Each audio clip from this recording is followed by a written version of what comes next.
Hi friends బోటింగ్కి అయితే వచ్చేసాము. ఇదైతే మేము ఫస్ట్ టైం ఎక్స్పీరియన్స్ చేస్తున్నాము. సముద్రంపై బోటింగ్ అనేది చాలా ఎక్సైటింగ్గా ఉంది మా అందరికీ కూడా. చూడండి ఒక్కొక్కరు ఎక్స్ప్రెషన్స్ ఎలా ఉన్నాయో. ఈ బోటింగ్ ప్లేస్ అనేది మనకి పాండి మెరీనా బీచ్ దగ్గర ఉంటుంది ఫ్రెండ్స్. ఇది వచ్చి మన పాండిచేరి రైల్వే స్టేషన్ నుండి కుడివైపుగా స్ట్రైట్ రోడ్ అనమాట.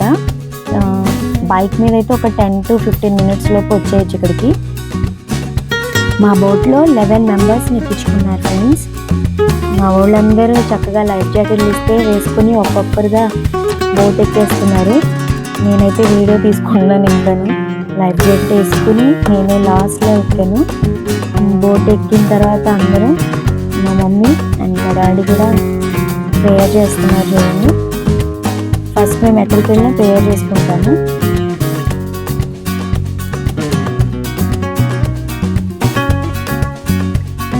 రైల్వే స్టేషన్ దగ్గర ఏజెంట్లు ఉంటారు ఇలా బోటింగ్కి తీసుకువెళ్ళే వాళ్ళు. మమ్మల్ని కూడా వాళ్ళే అప్రోచ్ అయ్యారు. అక్కడ మాకు చెప్పిన ప్రైస్ అయితే 350కి పర్ హెడ్ అని చెప్పారు. కానీ ఇక్కడికి వచ్చిన తర్వాత ఆటో వాళ్ళు సెపరేట్ అయిపోయారు అనమాట. మా ఆటో ఛార్జ్ మాకు ఇచ్చేయండి, మీరు బోటింగ్కి వెళ్ళినా వెళ్ళకపోయినా మా ఛార్జ్ మాకు ఇచ్చేయండి అన్నారు. మరలా ఇక్కడికి మేము బార్గెన్ చేయాల్సి వచ్చింది. పర్ హెడ్ 500 అన్నారు. ఇక్కడ అయితే మేము బార్గెన్ చేస్తే 400కి తీసుకువెళ్ళారు మమ్మల్ని. సో ఫ్రెండ్స్ మీరు కూడా ఎవరైనా మిమ్మల్ని అలా అప్రోచ్ అయితే కనుక కంప్లీట్గా మాట్లాడుకుని వెళ్ళండి. ఇలా మాలా ఇబ్బంది పడకండి. మేము ముందే మాట్లాడుకుని వచ్చినా సరే ఇబ్బంది పడాల్సి వచ్చింది కాబట్టి చెప్తున్నాను ఫ్రెండ్స్. ఇక్కడ ఇంగ్లీషు అండ్ తమిళ్ ఎక్కువగా మాట్లాడతారు. సో ఎవరైనా మీలో ఒకరికైనా తమిళ్ కానీ ఇంగ్లీష్ కానీ వచ్చి ఉండాలి. డ్రైవర్ గారు బోట్ను అటు ఇటు ఊపేస్తున్నారు. ఈ ట్రిప్లో మాకు 4 ప్లేసెస్ని కవర్ చేస్తామని చెప్పారు. దాంట్లో భాగంగా ఫస్ట్ వన్ ఫిషింగ్ హార్బర్ అండి. ఇక్కడైతే స్టాప్ అయితే లేదు కానీ అలా ఫిషింగ్ హార్బర్ పక్క నుంచి బోట్ని నడిపించారు. జస్ట్ బోట్లోంచి అలా చూడడం మాత్రమే. చూడడానికి చాలా బాగుంది. కానీ అక్కడ ఏదో ఒక బోట్ మీదకైనా తీసుకెళ్ళి ఉంటే ఇంకా బాగుండేది అనిపించింది. Anyways nice. చూడండి ఫ్రెండ్స్ అటుపక్క ఇటుపక్క కూడా చాలా రకాల బోట్లు ఉన్నాయి. Fishing boats. ఒక పక్క అయితే ఫిషెస్ కడుతున్నారు కూడా. మా తమ్ముడైతే కెమెరా పట్టుకుని ఫోటోలు తీసేస్తున్నాడు.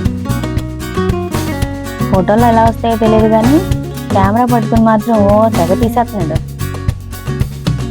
సముద్రం మీద బోటింగ్ అంటే ఏంటో అనుకున్నాం కానీ ఫ్రెండ్స్ చాలా బాగుంది. మాటల్లో అయితే ఎక్స్ప్రెస్ చేయలేకపోతున్నాం కానీ ఎక్స్పీరియన్స్ చేస్తేనే దాని థ్రిల్ అనేది ఉంటుంది. మధ్య మధ్యలో డ్రైవర్ గారు బోట్ అటు ఇటు తిప్పేస్తున్నారు. బ్రేక్లు అట్టేసి ఇటేసి వేవ్స్ వస్తే ఎలా పైకి లెగుస్తుందో అలాగా చాలా బాగా అనిపించింది ఫ్రెండ్స్. లైఫ్లో ఒక్కసారైనా ఇలాంటి ఎక్స్పీరియన్స్ ప్రతి ఒక్కరికి ఉండాల్సిందే.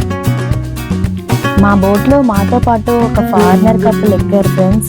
పాపం వాళ్ళకి మా భాష అర్థమవుతుందో లేదో కానీ అలా చూస్తూనే ఉన్నారు. ఒక స్మైల్ లేదు, ఏం లేదు.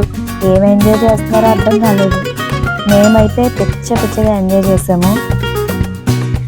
మన బోట్ ఇంకా సెకండ్ స్పాట్ వైపుకి వెళ్తుంది. నా కుడి చేతి వైపున కనిపిస్తుంది కదండి ఒక అడవి ప్రాంతం. చెట్లు చూడండి, గ్రీనరీ అంతా. ఇప్పుడు మనం ఆ అడవిలోకి వెళ్ళబోతున్నాం. అందరూ కూడా అలర్ట్ అయిపోతున్నారు. చూడండి మా సురేష్ గారు మా చెల్లైతే నిలబడిపోయారు. అదేనండి సెకండ్ ప్లేస్ చూడాలంటే నెక్స్ట్ వీడియోలో మళ్ళీ కలుద్దాం.